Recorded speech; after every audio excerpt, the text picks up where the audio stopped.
함께 읽은 말씀은 시편 121편 4절부터 6절까지 말씀입니다. 우리 세 절 함께 합독하시겠습니다. 같이 읽겠습니다. 이스라엘을 지키시는 이는 졸지도 아니하시고 주무시지도 아니하시리로다. 여호와는 너를 지키시는 이시라.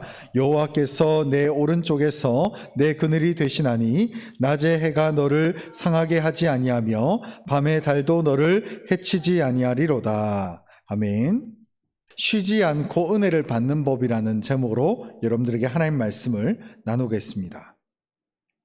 여러분, 이 세상에서 가장 먼 거리는 어디부터 어디까지라고 생각을 하십니까? 제가 어떤 글을 보니까 이 세상에서 가장 먼 거리가 사람의 머리에서 이 가슴까지의 거리다라고 하는 그런 짧은 글을 제가 본 적이 있습니다. 물론 물리적으로는 이 머리에서 가슴까지의 거리가 30cm, 경우에 따라서는 한 40cm 정도밖에 되지 않는 아주 짧은 거리입니다. 그래서 성경에도 보면 대략 한 규빗 정도가 그와 엇비슷한 정도의 거리라고 우리가 볼 수 있죠.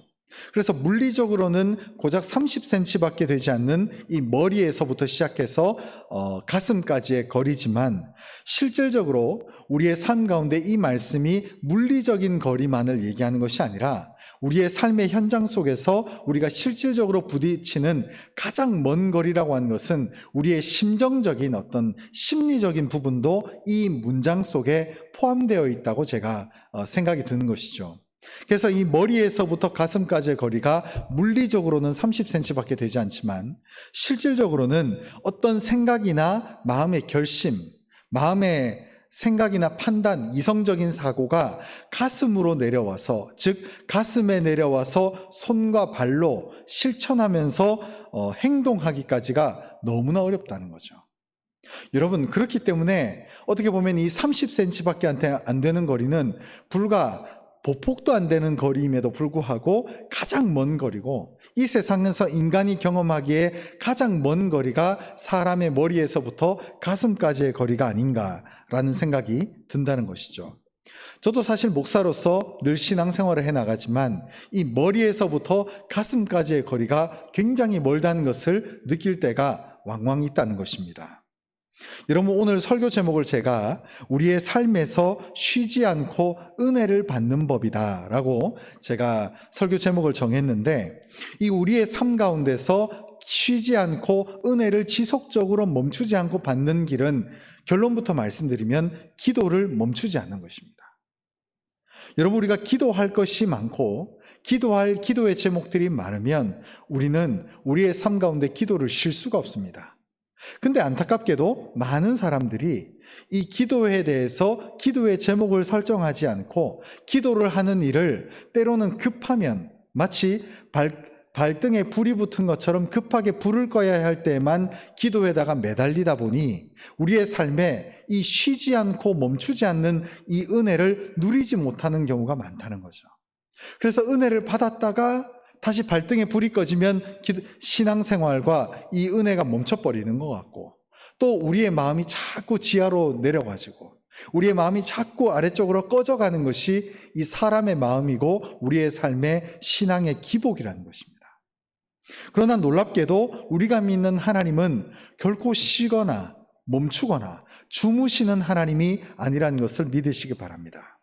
그래서 하나님이 내 삶 가운데 자꾸 일하시도록 우리가 기도로 하나님께 간구함을 통해서 우리가 쉬지 않는 은혜의 어떤 순기능적인 신앙의 패턴을 만드는 것이 너무너무 중요하다는 거예요. 여러분, 기도를 쉬지 마시기 바랍니다. 여러분, 이 코로나 전국에는 우리가 예배도 쉬어버리고 우리의 기도도 쉬어버리는 경우가 다반사입니다. 그러다 보니까 자꾸 우리가 이제 뉴스에서 말하는 코로나 블루, 어떤 우울한 감정에 나도 모르는 사이에 한참 젖어버리는 거예요. 그래서 우리의 신앙이라고 하는 것이 사람이라는 것이 완벽할 수는 없겠죠. 그래서 항상 모든 순간마다 은혜 충만, 성령 충만, 항상 우리의 감정이 항상 높은 수준의 레벨을 유지하는 것은 아닐 것입니다. 여기서 말씀드리고 있는 쉬지 않고 은혜를 받는 법에 있어서 가장 핵심적인 요지는 우리 스스로가 감정의 기복으로 하나님을 믿는 것이 아니고, 또 때로는 사람의 감정과 일시적인 결심에 의해서 열정이 있었다가 식었다가 또 열정이 있었다가 식었다를 반복하는 이런 기복이 있는 신앙이 아니라 우리의 삶에 끊임없이 기도의 제목을 던져놓고 하나님께 간구하며 기도하는 신앙을 해나갈 때에 우리는 비로소 쉬지 않고 하나님의 은혜를 누릴 수 있게 되는 삶의 패턴과 삶의 습관을 가질 수 있게 된다는 것을 늘 기억하시기 바랍니다. 그렇기 때문에 우리의 삶을 그대로 방치해 두는 것만큼 미련한 것은 없습니다. 제가 일전에 설교 시간을 통해서 주일날 말씀드린 것처럼 우리의 믿음, 우리의 신앙, 우리의 삶은 잔디와 똑같다고 했습니다. 여러분, 잔디밭을 정원사가, 잔디밭 관리자가 가만히 방치해 놓고 사시사철 잔디밭 잘 자라는구나, 잔디들 이렇게 올라오는데 저게 잡초인지 잔디인지 구분도 못하고 방치해 놓아버리면 어느 순간 잔디들은 조금씩 설 자리를 잃어가고 잡초들만 무성해집니다. 심지어는 잡초들이 저도 깜짝 놀란 것이 어느 정도 수준의 잡초를 자라고 피를 뽑는 수준이 아니라 아예 자기가 엄청난 식물인 것처럼 높이를 제한도 없이 자라나고 이 잡초가 그 영역과 그 밭을 지배하는 것을 제가 본 적이 있습니다. 여러분, 우리의 신앙도 마찬가지입니다. 이럴 때일수록 가만히 있으면 안 돼요. 우리의 삶이 끊임없이 하나님께 기도하고 끊임없이 물으면서 우리의 신앙이 멈추지 않고 늘 하늘에서 부어지는 하늘의 영광과 은혜를 누릴 수 있는 우리의 삶의 모습을 유지할 수 있었으면 좋겠습니다. 그래서 우리의 믿음은, 우리의 신앙은 이 머리에서 아는 것에서 멈추고 끊어지는 것이 아니라 이 가슴, 우리의 손, 우리의 발, 우리의 온 몸이 이 머리에서 결정하고 지탱하고 이루는 그 삶의 방향과 믿음의 결정대로 우리가 순종하도록 우리의 몸을 훈련시키고, 날마다 우리의 삶 가운데도 기도의 시간을 정해놓고 기도 제목도 늘 개인적인 경제적인 부분, 늘 개인적인 먹고 사는 문제도 물론 중요하겠지만 우리의 가족들, 우리의 형제, 지인들, 더 나아가서는 내가 살고 있는 동네, 더 나아가서 사는 내가 살고 있는 구, 또 여러분 이렇게 매일마다 이렇게 핸드폰에 보면 안전 문자가 오잖아요. 근데 우리 교회는 지금 소속되어 있는 것이 동구지만 내가 소속되어 있는 이 구에 좀 확진자가 이렇게 많이 났구나, 이런 부분들에 대해서도 우리가 그들을 위해서 기도할 수 있는 현명함이 필요하다는 거죠. 그리고 더 나아가서 우리 대구시, 더 나아가서 이 경상남북도, 그리고 더 나아가서 대한민국과 전 세계의 많은 상황들을 놓고 참 어떤 부정적인 뉴스를 보고 혀를 차고 앉아있는 것이 아니라 믿음을 가진 우리는 기도의 능력을 그때도 사용함을 통해서 늘 공급되어지는 하나님의 은혜와 그 하나님의 숨결을 느낄 수 있는 것이 중요하다는 것을 늘 기억할 수 있었으면 좋겠다는 것이죠. 여러분, 오늘 시편 121편에 오늘 4절부터 6절까지가 본문이지만 우리 1절부터 끝절까지 한번 넓게 살펴보도록 하겠습니다. 먼저 1절을 제가 한번 읽어드리겠습니다. 내가 산을 향하여 눈을 들리라. 나의 도움이 어디서 올까? 이렇게 되어 있습니다. 여기서 말하는 산은 보통 예루살렘 성전이 있는 시온산을 가리킵니다. 그래서 특별히 히브리인들에게는 그들의 문화상에서 산이라고 하는 지역은 불변성 그리고 영원성을 가리키고 있습니다. 그래서 산이라고 하는 것이 사실 옮겨지는 경우가 드물잖아요.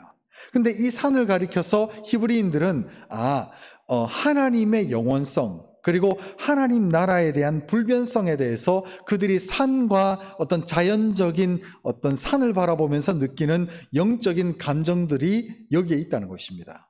그래서 이 시편 121편 1절에 보면 내가 산을 향하여 눈을 들리라. 나의 도움이 어디서 올까? 이 내가 산을 향하여 내 시선을 고정하는데, 내가 살고 있는 현실은 내가 살고 있는 이 좁은 고을이고 내가 살고 있는 좁은 동네에 불과하지만, 내가 시선을 들고 지금 내가 살고 있는 이곳은 변화무쌍하고 이곳은 고난과 역경과 실패와 낙오가 있는 곳일 수 있겠습니다만, 고개를 들어서 산을 바라볼 때 그 산에서 오는 영원성과 하나님 나라의 불변성을 철저하게 믿고 지금 현재 주어진 삶의 환경들로 인해서 내가 움직이지 않겠다, 내가 요동하지 않겠다라고 고백하는 것이 이 1절에서의 고백의 핵심이라는 것입니다. 그래서 내가 산을 향하여 눈을 들리라. 나의 도움이 어디서 올까? 이 불변하며 영원한 하나님의 권세와 능력에 내 삶을 맡기겠다는 거예요. 여러분 2절과 3절에 이렇게 말합니다. 나의 도움은 천지를 지으신 여호와에게서로다. 여러분 1절에 대한 질문에 대한 답변이죠. 여호와께서 너를 실족하지 아니하게 하며 너를 지키시는 이가 졸지 아니하시리로다. 여러분 나의 도움이 어디서 오나? 저 산을 향해서 고개를 들고 산을 바라보는데 저 산에서부터의 그 도움이 내 시선을 땅이 아니라 내 시선을 내가 지금 밟고 있는 이 땅에만 두는 것이 아니라 고개를 치켜들고 저 영원하며 불변한 산을 향해서 바라보니까 내 이 신앙의 핵심이 하나님에게서부터 온다는 것을 자각하기 시작하는 거예요. 그래서 이 시편 121편을 쓴 이 사람이, 이 저자가 마음에 확신을 하고 내가 불변한다. 내게 주어진 고난과 역경과 지금 당면한 어려움이 내 삶을 진동시키지 못한다. 하나님께서 나를 주관하시며 그 능력의 하나님이 나에게 힘을 주고 계신다라고 하는 것을 믿는 신앙이라는 거예요. 여러분 이 시편 121편의 핵심은 흠이 없습니다. 조금의 약점도 없고 조금의 하나님의 부족함이 없다는 것을 만끽할 수 있는 것이 121편의 강력한 핵심적인 메시지라는 거예요. 여러분 3절에 보시면 여호와께서 너를 실족하지 않게 한다는, 실족이 뭡니까? 당장 한자어로 보게 되면 실은 이를 잃는다는 거고 족은 다리입니다. 여러분 사람이 두 개의 다리를 서고 지탱하고 서 있죠. 근데 다리 한쪽만이라도 잃어버린다? 아니, 다리 두 쪽을 다 잃어버린다? 우리는 쓰러져 버리고 말아요. 근데 이 여호와 하나님을 향해서 내가 산을 향해서 고개를 맞추고 시선을 들고 고개를 들고 하늘을 쳐다보면서 우리가 하늘로부터 오는 능력을 덧입는다는 것을 확신하게 되면 우리가 실족하지 않는다는 거예요. 무너지지 않는다는 거예요. 요동치 않는다는 거예요. 옛날 우리 불렀던 가스펠 찬양 가운데 그런 곡이 있죠. 내가 요동치 아니하리. 얼마나 그 가사가 힘을 줍니까? 근데 그 가사를 부를 수 있는 영적인 토대가 우리의 시선이 땅을 쳐박고 있지 않는다는 거예요. 고개를 들고 산을 바라보며 능력의 주권자가 누구이신지를 명확하게 바라볼 때에 우리의 삶의 현장에 오는 고난과 역경을 뛰어넘을 수 있는 영적인 힘을 공급받는다는 거죠. 그래서 너를 지키시는 이가 졸지 아니하시리로다. 여러분 사람은 잡니다. 우리는 늘 잡니다. 피곤하면 자요. 오직 우리의 삶이 많이 자는지를 살펴보는 것을 제가 본 적이 있는데 일평생의 시간 가운데 거의 3분의 1을 사람이 잔다는 거예요. 시간적으로 따져보니까 태어나서 죽을 때까지를 검사해 보니까. 그래서 우리의 삶의 3분의 1을 자는 것을 놓고 어떤 사람들은 그 내용을 보고 어떤 분들은 그런 얘기를 하더라고요. 참 시간을 낭비한다. 그래서 잠을 줄이자 이런 식으로 말하는 경우도 있는데 잠이 줄어진다고 줄어지던가요? 사람은 기본적으로 24시간 가운데 최소 6시간, 7시간은 자야 정상적인 일상이 무너지지 않는 것을 경험할 수 있다는 거죠. 그래서 잠을 자야 됩니다. 간혹 우리가 주변에 보다 보면 어떤 사람이 얼굴이 폭삭 늙어요. 그 원인이 뭐냐면 잠을 못 자서 얼굴이 확 늙는 것을 제가 본 적이 있는데 그만큼 사람이 잠을 자야 됩니다. 그래서 사람은 잘 수밖에 없는 존재, 자기가 예상치 못한 순간에 태어나서 예상치 못한 순간에 하나님의 데려가심을 입는 존재가 인간입니다. 예상치 못한 순간에 우리가 질병을 얻기도 하고 예상치 못한 순간에 우리가 고난과 실패와 제가 지난주 말씀드렸잖아요.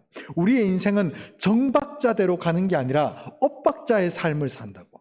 우리가 예상했던 것, 우리가 판단했던 것, 우리가 계획했던 것들이 무너지고 실패하고 낙담하고 낙심하지만 하나님께서 엇박자의 은혜를 통해서 삶이 더욱더 촌스러운 것이 아니라 세련된 음악처럼, 세련된 곡조처럼 우리의 삶이 아름다운 엇박자의 삶으로 우리를 이끌고 가신다고 제가 말씀드렸죠, 그죠?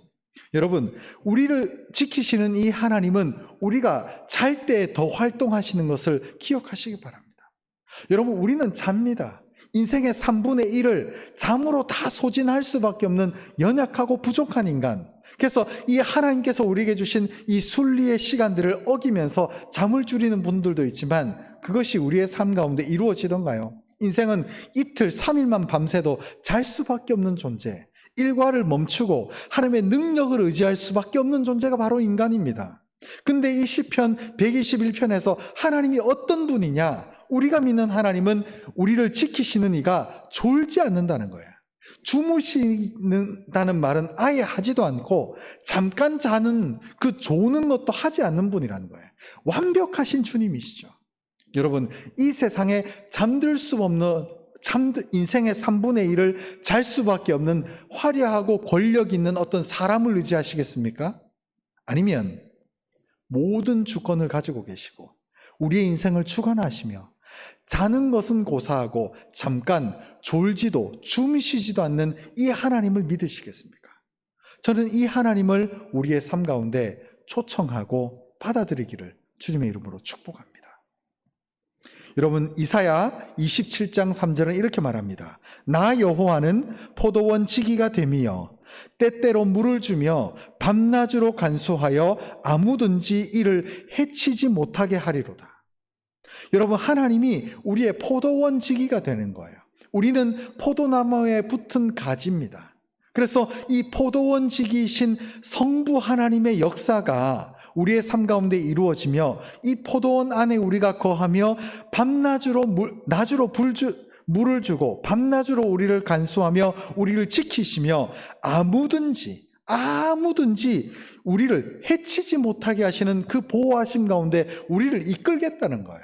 여러분, 뉴스를 봅니다만 가끔 뉴스에서 보면 코로나 확진 같은 부정적인 어떤 오늘도 보니까, 특히 이번 주에 보니까 확진자가 너무 느는 거예요. 하루 만에 2배 이상 늘어버리고 이런 뉴스들이 나오고, 또 어떤 심각한 뉴스를 보면은 이번 달 말쯤 되면은 훨씬 더 많은 확진자가 나온다는 거예요.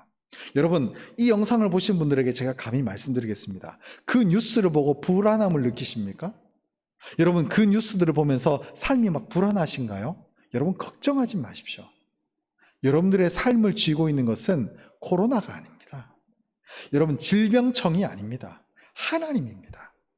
이 하나님께서 우리를 지키시며 졸지도 주무시지 않으면서 우리의 포도원지기가 되셔서 우리에게 때때로 물을 주며 밤낮으로 간수해 주시며 아무든지 그 누구도 우리를 해치지 않게 하시는 그 하나님의 능력을 믿으시기 바랍니다.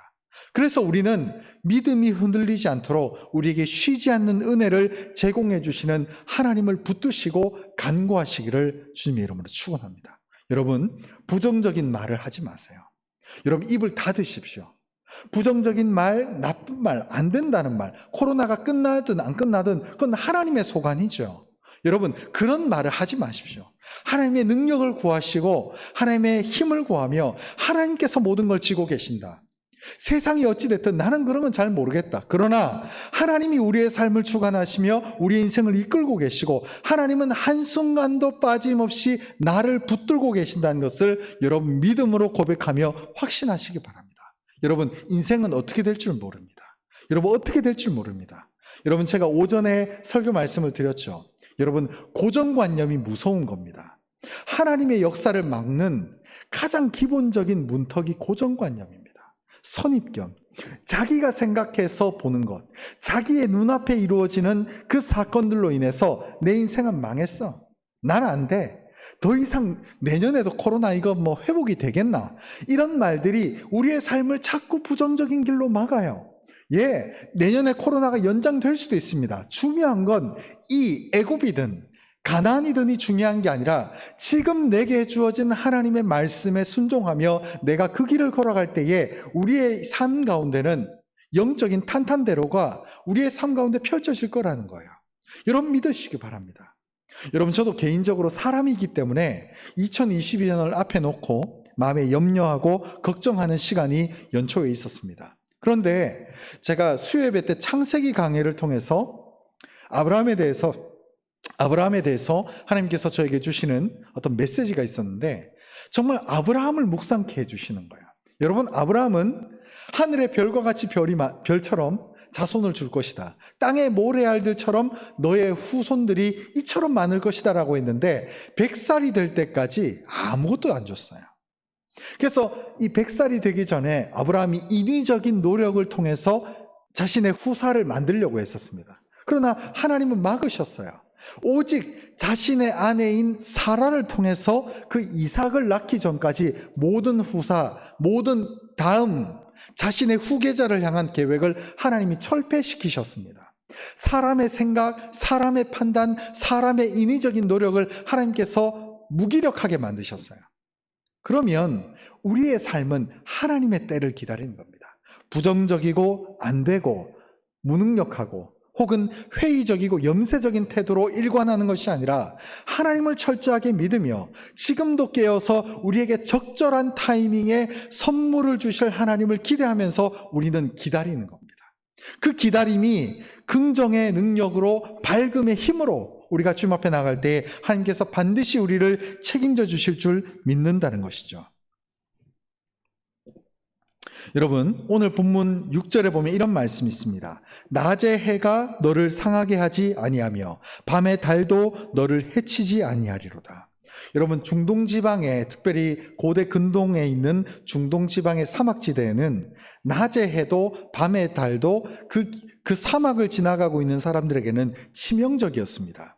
특별히 이 적도 지방의 달이라고 하는 것은 심할 경우에는 눈도 멀게 할 정도로 매우 치명적이었어요. 그래서 우리가 낮의 해는 사막의 낮의 해라는 것이 온도가 35도는 기본이고 40도, 경우에 따라서는 더 높게까지 올라가면서 사람을 길거리에서 말라 죽이게 할 수 있는 강력한 햇빛이죠. 그래서 이 부분을 읽을 때 낮의 해가 너를 상하게 하지 않겠다라는 이 말은 고개를 끄덕거리면서 납득이 되는데, 밤의 달도 너를 해치지 않는다? 이건 좀 납득하기가 쉽지 않다는 거예요. 그래서 특히 적도 지방의 밤의 달이라고 하는 것이 제가 보니까 뇌에 굉장히 치명적인 손상을 주기도 한다는 거예요. 그래서 이 적도 지방인 이 중동 사막 지역을 지나갈 때는 밤에, 너무 깊은 밤에는 다니지 말라고 경고하기도 합니다. 그런데 이 낮의 해와 밤의 달을 통해서도 내가 그것들이 너를 해치지 않도록 너를 인도해 주겠다는 거예요. 여러분, 이 낮의 해와 밤의 달이 뭡니까? 오늘날 우리에게 그대로 적용하면 코로나입니다.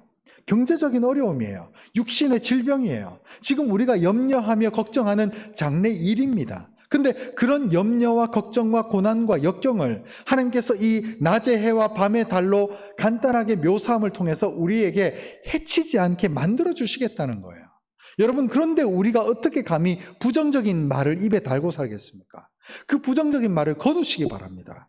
여러분, 하나님이 주시는 말, 능력의 말씀, 믿음의 고백이 우리의 입술의 표현이 되기를 소망합니다. 제가 오전에도 말씀드렸고 예전에도 말씀드렸지만, 여러분, 12정탐꾼이 가나안 땅을 정탐하고 돌아왔을 때 10명의 정탐꾼들은 전부 사실에 입각해서 현실적인 얘기를 했습니다. 그들이 소위 말하는 거짓말쟁이들이 아니었어요. 속된 말로 뻥을 치질 않았습니다. 있는 그대로 사실에 적시해서 그들은 말을 했습니다. 그러나 그들은 가나안 땅에 입성하지 못하고 전부 다 그 10명의 정탐꾼을 포함한, 즉 여호수아와 갈렙을 제외한 그 당시 존재했던 모든 1세대 출애굽 사람들은 그 광야에서 다 죽었습니다. 그 원인이 뭐냐? 사실을 적시했지만 믿음이 없었다는 거예요. 믿음이. 여러분, 예수를 믿는 믿음은 이것입니다. 부정적인 마음을 마음에 곁에 두지 마십시오. 나쁜 말, 현실에 입각한 사실을 적시한 그 말이 옳은 것이 아닙니다. 하나님의 뜻에 합당한 말이 우리의 삶 가운데 옳은 것이고 바른 것이고, 바로 그것이 능력의 말씀이라는 거예요. 여러분, 능력의 말을 하십시오. 믿음의 말을 하십시오. 부정적인 말, 현실에 적시한 부정적인 말에 우리의 마음과 감정을 빼앗기지 마십시오. 여러분, 진실이 중요한 것이 아니라 하나님이 중요한 것입니다. 그래서 7절과 8절은 이렇게 말합니다. 여호와께서 너를 지켜 모든 환난을 면하게 하시며 또 내 영혼을 지키시리로다. 여호와께서 너의 출입을 지금부터 영원까지 지키시리로다. 여호와께서 너를 지켜. 어떤 환난? 한두 환난? 아니면 10대 때만 경험하는 젊은 시절의 환난? 아니요. 모든 환난을 면하게 하시며 또 내 영혼을 지키시겠다는 거예요. 여러분, 육신은 후패해도 영혼이 살면 삽니다. 근데 이 약속의 말씀은 모든 환난에서 우리를 면하게 하시며 영혼을 지켜주시겠다는 거예요. 여러분, 이 사실을 믿으시기 바랍니다. 그래서 8절 여호와께서 나의 출입, 들어오고 나가고 어떤 일을 하고 말고 2022년을 들어오고 이제 나가는 모든 시간의 출입, 공간의 출입, 육체의 출입, 영혼의 출입, 신앙의 출입을 하나님이 지켜주시겠다는 거예요. 여러분, 이 약속의 말씀을 고백하며 확신으로 삶을 살아가시기를 주님의 이름으로 축복합니다. 시편 91편 11절에 이런 말씀이 있습니다. 그가 너를 위하여 그의 천사들을 명령하사 내 모든 길에서 너를 지키게 하심이라. 모든 길에서 하나님께서 천사에게 명령하사 우리를 지키시겠다는 거예요. 전체적인 하나님의 보호하심과 인도하심이 우리의 삶 가운데 나타난다는 것이죠. 결론의 말씀을 드리겠습니다. 첫 번째 결론의 말씀은 우리의 고개를 들어야 된다는 거예요. 고개를 지켜두십시오. 주어진 현실, 코앞에 있는 상황, 어떤 주어진 역경과 실패의 상황이 전부인 양 착각하지 마십시오. 그 상황을 뛰어넘는 산을 바라보는 시선의 능력이 있다는 것을 믿으시기 바랍니다. 그래서 우리의 믿음은 현실에 안주하는 신앙, 현실을 해석하는 신앙이 아니라 초월하는 신앙, 능가하는 신앙, 초월케 하시는 그 힘을 경험한 것이 우리의 믿음의 경험이라는 거예요. 여러분, 믿음 생활을 1년 하셨든 5년, 10년, 평생을 하셨는데 현실을 능가해 본 경험이 없다면 그건 문제가 있는 겁니다. 주어진 현실이 가난해요. 주어진 현실이 불가능한 어떤 환경이라고 한번 가정을 해보시죠. 근데 그 현실에 안주해서 하나님의 능력이 하나도 들어오지 않고 현실만 해석하는 수준의 믿음이라면 그게 어떻게 믿음이겠습니까? 그건 믿음 없는 거죠. 현실에 안주하는 것은 하나님을 안 믿어도 누구든지 하는 겁니다. 그런데 우리가 만물의 주권자이신 하나님을 믿는다는 것은 현실을 뛰어넘어야죠. 현실을 능가해야죠. 초월을 경험해야죠. 현실에서 아무런 답도 없고 손발이 완전히 쇠사슬에 묶인 것처럼 완전히 무능력할 그때에 하나님의 능력이 덧입어지는 역사를 경험하게 될 줄 믿습니다. 두 번째 결론, 하나님은 다 설명해 주지 않는다는 것을 기억하시기 바랍니다. 하나님은 인도해 주십니다. 내가 너에게 지시할 땅으로 가라. 내가 너에게 보여줄 땅으로 가라.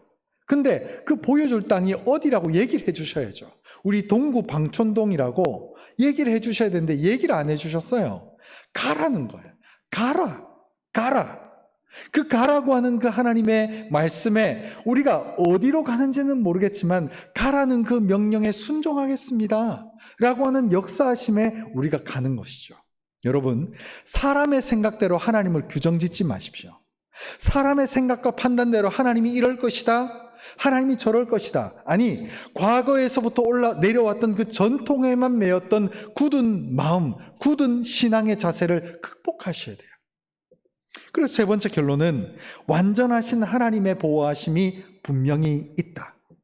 여러분, 우리 각자를 향한 하나님의 계획이 있습니다. 하나님은 우리를 너무 사랑하셔요. 여러분, 이 사실을 믿으시기 바랍니다.